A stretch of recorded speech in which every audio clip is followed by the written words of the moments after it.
We'll talk about bioethics for dummies, and the kind of audience that we had in mind is the average ESHG member, which often is a scientist, not with a very big knowledge of bioethics. So I'll give an overview where, first of all, I'll talk about some domains in which ethics applies. Then I'll talk about some principles, and then we'll see how those two relate to NIPT and gene editing. So first, three domains: research, ethics, clarifying the debate, I'll come back to that, and healthcare.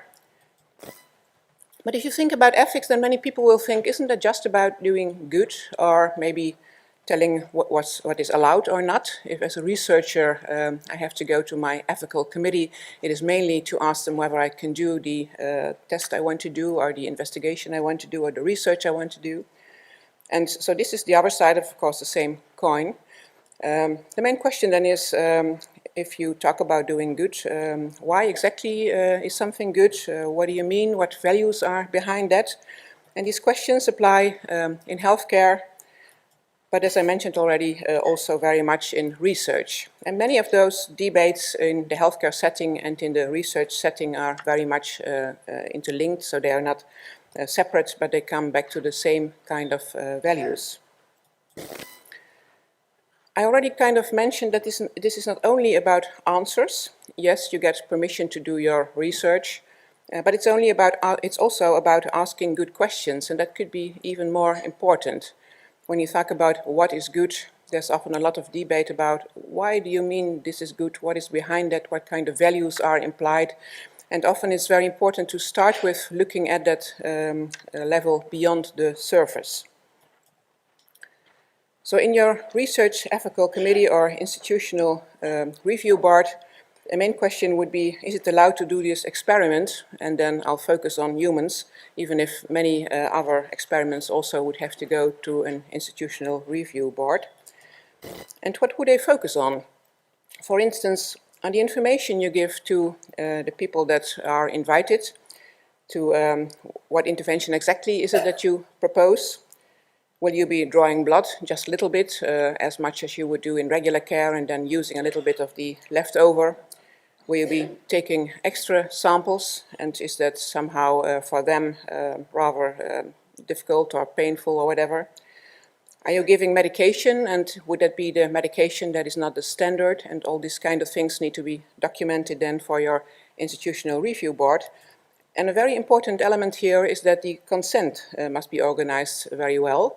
Now you may think of a kind of a form where you say tick this box, tick that box, sign here, but what I mean is actually in what way are we explaining to our research participants what exactly might happen to them. It's more the discussion about this consent, and then at the end, of course, signing. But this whole process would need to be explained to institutional review boards. And then in the end, when they think it's okay, they will say, okay, I will give approval for your study and you can go on. Now, much of that research ethics nowadays is building on a rather old document, the Declaration of Helsinki, that was adopted in 1964. It's, say, after the first half of the second century, of the previous century. It's after the Second World War. It's in a time where that idea that consent is very important and that people should be free to choose whether they want to participate in your research, when that idea became very much kind of good practice. So it's not a law. I said good practice because it's not a law, but still the effect in the medical community is very large. So all university medical research centers would build on this declaration. Often nowadays, even if you submit a paper to a journal, they will ask you to say that this is in line with the Declaration of Helsinki. Now the second domain where ethics is relevant is clarifying the debate. If, say, a life scientist says, I'm going to do this and I think it's very important, then a medical doctor might say, I'm not so sure. And in politics they might say, but it's not allowed. And in law they might say, yeah, this is the law where this is written. And in philosophy they might say, I don't quite understand what the two of you are saying, or the three or four. So bioethicists tend to help to understand the relationships between those different scientists and between the way they argue. So this question of why we argue the way we argue, that's typically a philosophical or ethical kind of science. So when we talk about science, we often refer to laboratory science, but also ethics is a science, and especially this analyzing why we argue the way we argue, what values are beyond our stances, why is something controversial, and does, say, scientists from the laboratory say this is extremely important, and does a medical doctor say, but I'm not so sure whether that's important for my patients. So finding out what values are behind that. And then for a decision to be made, often also it is comparing the arguments in favor and the arguments against. If there's a lot more to be won than to be lost, if there's more good than bad, it's very important to kind of oversee all those elements. And then I come to the third domain where ethics applies, and that's in healthcare. Now, many doctors will say, of course, in a profession-led healthcare, where medical doctors work not the way they want, but the way their profession tells them to work, of course there's ethics. And many people would call that an element of professionalism. Some years ago, people asked patients in Canada, what exactly does a doctor need to know and what skills should he develop once you want to say that he is a good doctor? And in the CanMeds, it's described what medical expertise a person would need to have, but also the communication skills and also the professionalism. And that element is encompassing ethical practice. So when you read, for instance, the statutes of ESHG, you will find the word professionalism, but so far you will not find the word ethics, which doesn't mean ethics is not in there, but it's probably hidden in the professionalism. So if a medical doctor works, he cannot just do what he likes, but he is kind of hold to a kind of professional standard, including the ethics. And that's going back to documents that are even older than the one I referred to earlier, to the Hippocratic Oath, which is thousands of years old. And some of the text you can still find in relevant documents, like I will use treatment to help the sick according to my ability, but never with a view to do injury. And in very beautiful words, they call that beneficence, or doing good, and non-maleficence, or not doing harm. Sometimes you also find not harm, or that kind of words. And indeed, that's simply going back to the patient that's in front of you and to whom you want to do more good than bad. Often, if you are not so sure whether you would not harm, you might even preferably do nothing instead of potentially harm. A second element that's in that Hippocratic Oath already is the respect for privacy. Holding such things to be holy secrets is a more or less literal translation of that 2,000-year-old text. So the individual that's in front of you is often telling things where you think, probably that person doesn't want me to share that with just anyone, and you're supposed, as a medical doctor, to hold those things secret. And the third element that we still see coming back in many of the healthcare professionalism texts is that you have to recognize the skills of yourself and colleagues. So if there is something where you have to say, I know not about something another person knows, then you may need to refer to that other medical doctor. If you're a specialist in something and you know very much about most of your field, but not about some other fields, then you just ask another doctor to look into that specific question. And that's already also found in the Hippocratic Oath, where the doctors are not supposed to do surgery. The physicians and the people that were doing surgery were at that time different professions. And today we find that in words like you have to be qualified and competent to do something.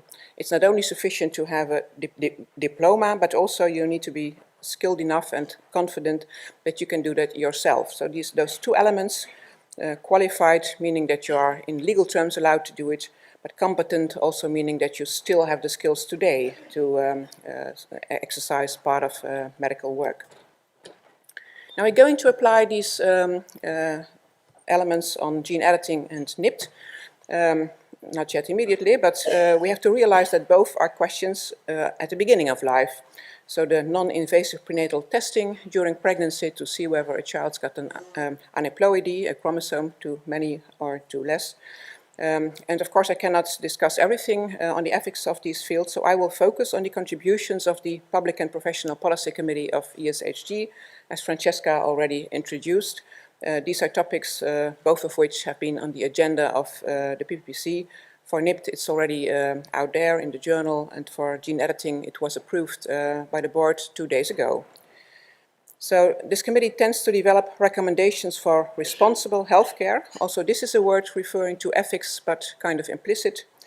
The committee also wants to clarify debate, and there we are mainly in the second and third domains of ethics, although when we speak about gene editing, then we might automatically also imply things that are relevant for research. But mainly we'll talk about those second and third domains. Okay, then I come to the principles. Again, to clarify why we argue the way we argue, often we need to look beyond the surface. What exactly are the principles? What are the values? Why are people saying that something is good? And of course it's good, and why could somebody have another view? Now, if I would advise you to just read one paper on human research ethics, I would advise you to read this paper from Barton Noppers and Ruth Chadwick from 2005, which is kind of comparing the principles that have been there for decades and some principles that have come in, say, the last decade. It's basically for human genetics research, but anyway, it's giving a very nice background of all those principles that are relevant for our field. And basically they introduce a kind of set of principles that are relatively new in the last decade, and they mention some principles that have been there for a long time. To start with autonomy. Now remember, these were principles for research, but also when you think about genetic healthcare, autonomy was the first to be mentioned. Now this is an old definition of what is genetic counseling from 1975, so that's already quite long ago. It's a communication process about the medical facts, including the diagnosis, to appreciate how heredity contributes to a disorder, to understand alternatives. Well, this is, for instance, about having children or not having children, using prenatal diagnosis or not using prenatal diagnosis, and then if an anomaly is found in prenatal diagnosis, deciding to terminate a pregnancy or not. And as you feel already, these might be rather difficult decisions, so a very important element here is to help people choose the course of action which seems to them appropriate in view of their risks, their family goals, etc. So it's not what the medical doctor considers appropriate, but it's what the person that has to choose for his or her life and his children finds appropriate. And then also to make the adjustments to the disorder and the family circumstances. So this is autonomy in different wording. In simpler words, you might say it is the fact that a patient or participant chooses, not the healthcare system or the doctor, and also for research that the patient or participant can say no. If we talk about choosing, it may often imply that we explain very long what can be done, but for the simplest decisions, it could be simply the question, do you agree or not? People at least should have the possibility to say no. Now, I mentioned already that our topics for today that the Scientific Program Committee asked me to speak about are questions at the beginning of life, where the choices may be pretty difficult, and where also we recognize that people, individuals, cultures, populations, religious groups may make very different decisions and may have different values. If you choose to have children or not, in the Netherlands or in Denmark, you might simply say, oh yeah, both are an option, why would I need to have children? But in some other countries, people may feel, that's not really an option, I simply have to have children. Like in Africa, in many countries, you may choose not to have your next child this year, but perhaps postpone it somewhat, but you could not choose not to have children, it's simply not accepted. A very difficult one that I was never allowed to mention by Leo ten Kate, who was my educator, you might say, is choose a different partner. Well, in some cultures, for instance, if Tay-Sachs is pretty frequent, people are tested first and then they kind of match, see whether their genes hook up. they call that themselves nowadays a Tinder. So you kind of see whether you can meet with a certain person, and if you're both carriers of the same recessive disorder, then you'd better skip to the next page and find another partner. Well, it's interesting that this Tinder model is coming in there as well. Anyway, in some cultures you would say, but for a medical problem you're not going to leave your partner. Love is the most important thing in life, of course, but as you see, there are other cultures where they think this is something that could be acceptable. Prenatal testing and abortion I already mentioned, which clearly is also a very sensitive topic. Avoiding the risk by using donor sperm might sound like an interesting possibility for many people in Denmark or the Netherlands, but in some other cultures also the biological parenthood is pretty important, and not becoming a biological parent might also be a very big issue. Now, still at a much wider level, why is this autonomy so very important in much of our ethical thinking? It's also relating back to this first half of the previous century, where in many countries we had ideas about greater social and genetic worth and less social and genetic worth, and people that were on this side of the triangle were supposed to have many children or encouraged to have many children, and some other people were not encouraged or even compulsorily sterilized. And here the element of autonomy definitely was absent. Some of this was built on Francis Galton's science. He says in this citation, what nature does blindly, slowly and ruthlessly, man may do providently, quickly and kindly. As it lies in his power, so it becomes his duty to work in this direction. Now you may consider this a soft way to say we should have more of this kind of people and less of that kind of people, but in many countries actually it led to forced sterilizations and forced choices where people afterwards felt that that's not where we want to go ever. So it should always, if we apply genetics, there should always be this element of autonomy and freedom. Okay, next level. When we talk about saying yes or no, it's often I agree to participate or not. Also in research, it's often the individual participant that we think about. But of course, in genetics, we never talk about individuals. It's always about the patient in the family. If you talk about me and you do a test for me, then you know half of the risk for my brothers, sisters, children, and parents. Well, especially children and brothers and sisters then. And if a couple decides, then it's not only the woman, for instance, who is pregnant, but also her husband that is somehow, well, taking this decision. So it's not one person. So does individual autonomy exist in our field? And also in research, many values nowadays relate to this collective level. So in law, often we speak about individual autonomy. In practice, there's often much more behind that. Now, if we read again that paper of Noppers and Chadwick, I forgot to mention that Ruth Chadwick will be here on Tuesday morning. So if you want to know the update on this thinking, you should go to the Tuesday morning early session on ethics.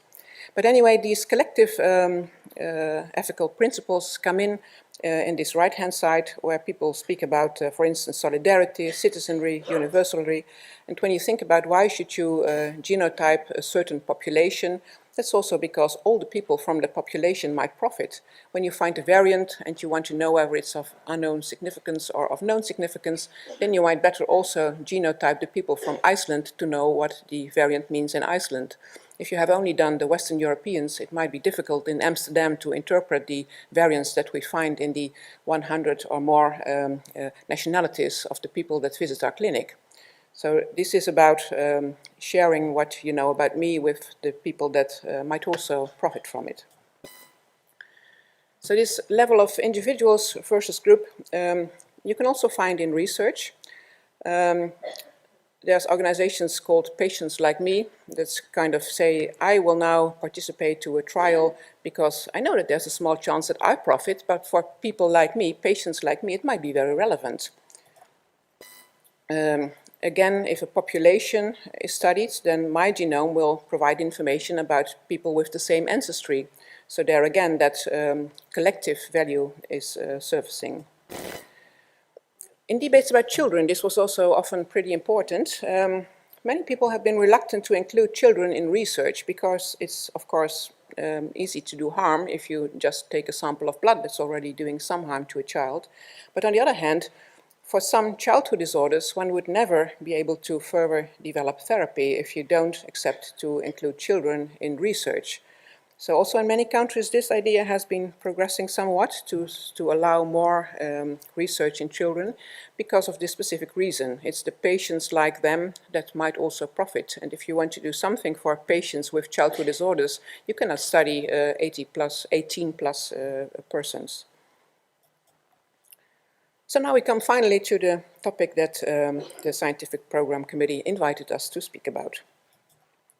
NIPT stands for non-invasive prenatal testing, and just to remind you all what this is about in technical terms, but of course very brief, in the blood of the mother, if you separate the cells and the plasma, in the plasma there is some DNA from the fetus, around 10%, so that's even quite a lot.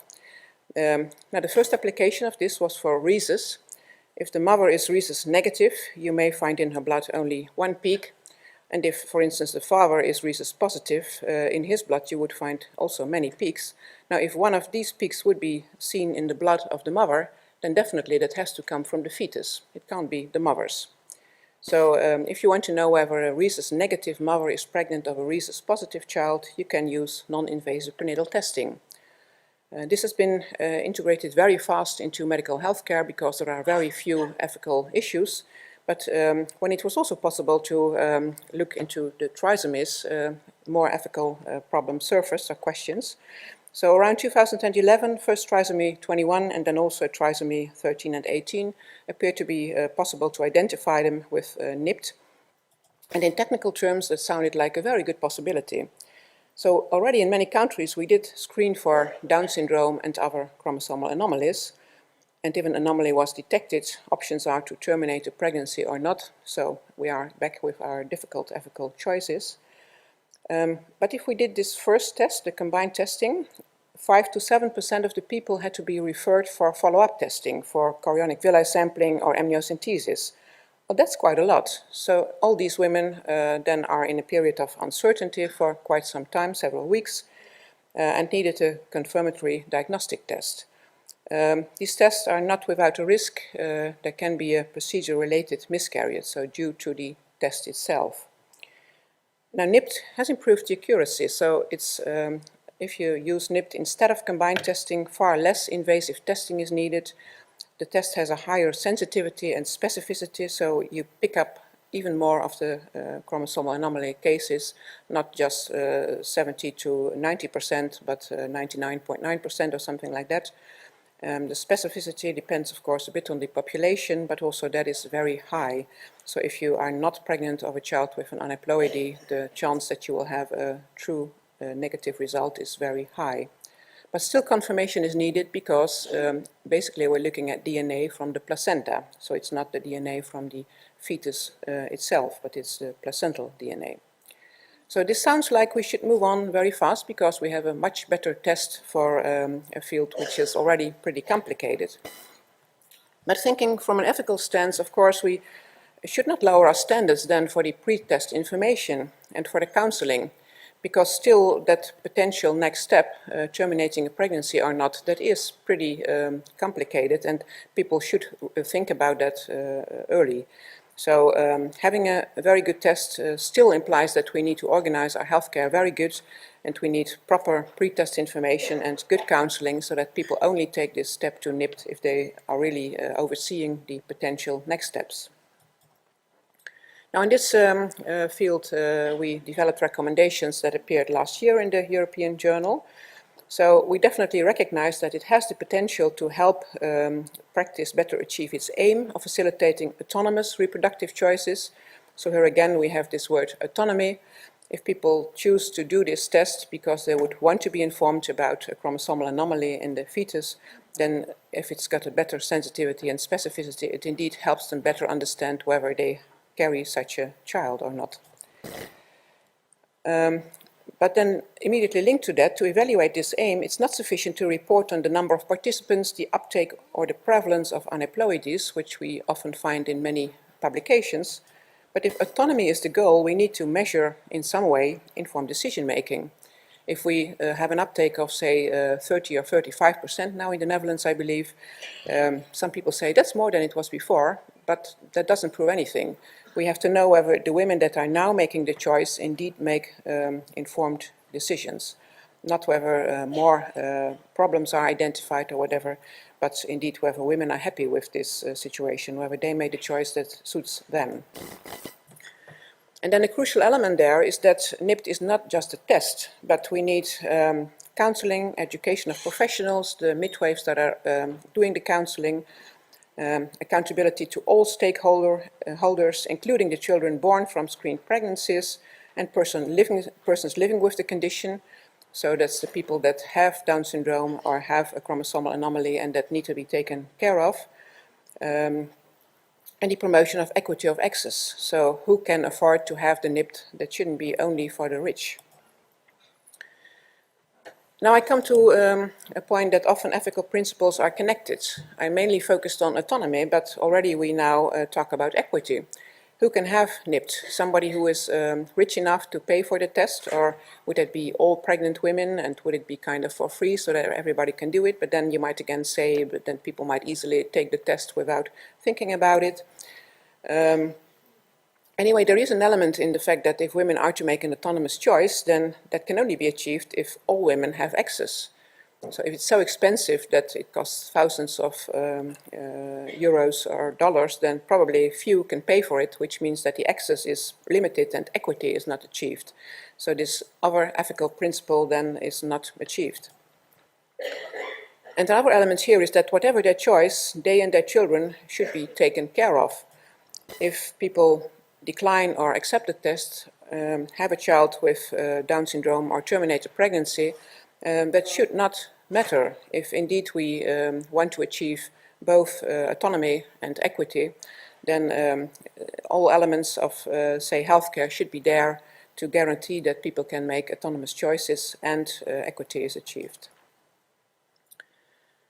I recognize that this was a very brief summary of our NIPT recommendations, but we still move on to gene editing now. When we think about gene editing, the potential first application would be somatic gene editing. From a person, you could take the patient's cells, introduce some different gene, you introduce it to the editing system, analyze the on and off target effects, like if it's a patient with sickle cell disease, you should see whether indeed the hemoglobin disease hemoglobin has been changed and not any other elements of the DNA, and then you could give back some of the stem cells. Now in this case, you might also understand that doing good sounds like very well possible, and doing harm, of course, we have to avoid that, so we should study the off-target effects. But as soon as we know that it's safe, this question, how safe is it, is still not answered today, but it sounds like there's very promising clinical trials ongoing. If it would be safe and effective, then changing a gene in stem cells and giving them back to the patient, for instance, lacking an enzyme, if you then would give back some cells that at least have this enzyme, that might be a very easy way to treat a patient. And in terms of ethics, this sounds like a very simple case. But it's of course getting far more complicated when we think about germline gene editing, and that's the recommendations that have been approved by the board 2 days ago. Much of the argumentation that you find now in this field is building on two documents, at least when I talk about Europe. One is the Council of Europe committees for the Oviedo Convention. So this is a very broad, internationally legal binding treaty that prohibits any gene modification of embryos that would be passed on to future generations. So this is clear, no gene editing. And even last year, the clinical trials regulation came into effect, which literally said no gene therapy clinical trials may be carried out which result in modifications to the subject's germline gene identity. Maybe this is a word to think about a little bit.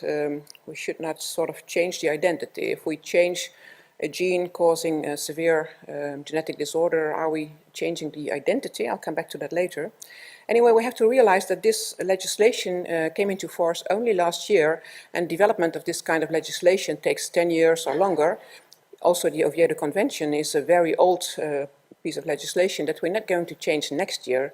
But if we think germline gene editing could be safe at one point, then this regulation makes it impossible today, and also next year, and also in 2 years' time. So basically what we are saying in the document is we should rethink this legislation. I have to mention that this document we developed, it was together with ESHRE, the European Society of Human Reproduction and Embryology. And together we developed those recommendations for reproductive germline gene editing. And we focused on what were the arguments behind this legislation, do they still apply, and are they still considered convincing? But basically, if a technique can help to avoid serious genetic diseases in a safe and effective way, we wondered whether that would be a reason to reconsider earlier standpoints. Now, this is maybe a bit complicated one. We talked about two kinds of objections. Categorical objections, where you say no by principle, it's not allowed to modify the germline because it's not natural, because it goes against human dignity, never do it. And the second kind of objection would be about the consequences, the consequentialist objections. No, because of the consequences. It's too dangerous, don't do it, never start it. It's, if you take the first step, then many would follow. The slippery slope argument, if you start modifying something very serious, in the end you'll even modify hair color or whatever. Now, what our document says, the categorical objections in terms of being at odds with naturalness, human dignity, the preservation of the human gene pool as a common heritage, they are often used in the public debate, so many people find these arguments pretty important. So if we speak to our patients, still we may encounter this kind of arguments, but we considered that they seemed unconvincing when it comes to the potential applications with a clear therapeutic or preventive aim. So in going through the ethical literature, these objections were not considered convincing. Now that's a bit too strong.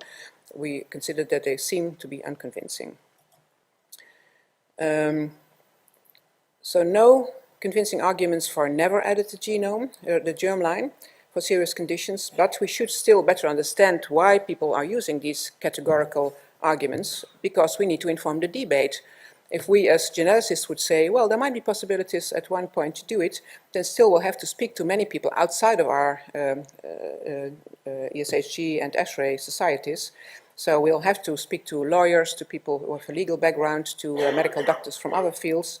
So still understanding where this comes from and why people are arguing this way remains important. But another element is that safety indeed still is not sure and is a very important question, not only for this child, if we speak about a specific pregnancy, but also for future generations. And many people have said, but aren't there many other ways to avoid serious conditions? Can't we use pre-implantation genetic diagnosis, prenatal diagnosis, and termination of pregnancy? Would a number of cases be too small? So why are we developing this technology at all? And the examples that are currently mentioned are, for instance, when both patients have cystic fibrosis, both parents, I should say, or when in PGD there are very few embryos and you want to investigate two traits like hemoglobin and HLA. If it's about a thalassemia and you want to have the next child potentially be a donor for the oldest affected child, then you're looking at two traits, and then the number of embryos might be pretty small. So do you want another IVF cycle, or do you want to use an embryo after modification? So this could potentially be a much larger number of cases to treat with germline gene editing. Anyway, this point that we have to consider where we put our efforts is, of course, an important argument. Still then thinking about when this potentially could be applied, of course we need first of all robust knowledge from basic research before any future clinical applications could be considered. And both for scientific and moral reasons, then that should even be a precondition. If ever you would consider to have clinical applications, you'd better first investigate it in basic and preclinical research. I may remind you that, for instance, IVF was not that much investigated in basic and preclinical research, but we kind of moved on pretty fast to just have children born after IVF. So the first kind of experiment was more or less in persons born after IVF. So we are arguing that the use of research embryos could be morally justified, subject of course to ethical, legal and societal oversight. So this is not something that should just be done for no reason, but good oversight is needed, but better first do good basic and preclinical research before stepping into potential clinical applications. And then scrutiny and debate is needed on the potential consequences. So these consequentialist arguments are the most important ones that we recognized. Okay, so I come to a conclusion. Ethics is not only about questions, can I do my research, but it's also very much about answers. It's both sides of a coin often, and looking at in the arguments behind the way we argue, that's a very important element of the science of ethics. We discussed a few of the principles that are relevant: autonomy, equity, and we recognize that individual autonomy may not be very suitable for genetics, since we often talk about collective levels of science of patient care for families. For NIPT, we saw that autonomy is a very important principle which leads to good information and evaluation being very important, but evaluation not only on the level of numbers that participate or uptake or whatever, but especially on the informed decision making. If we take autonomy as the goal, then the evaluation should be on have we reached autonomy sufficiently. And for germline gene editing, in just one sentence, categorical objections do not seem convincing. But we do need a lot of debate, and if that kind of legislation that's now in place is making it impossible today to use germline gene editing, then maybe we should investigate whether it's possible to do that evaluation again and stimulate the Council of Europe and other organizations to get in touch with us, or we get in touch with them, to do again this debate. Thank you very much for your attention.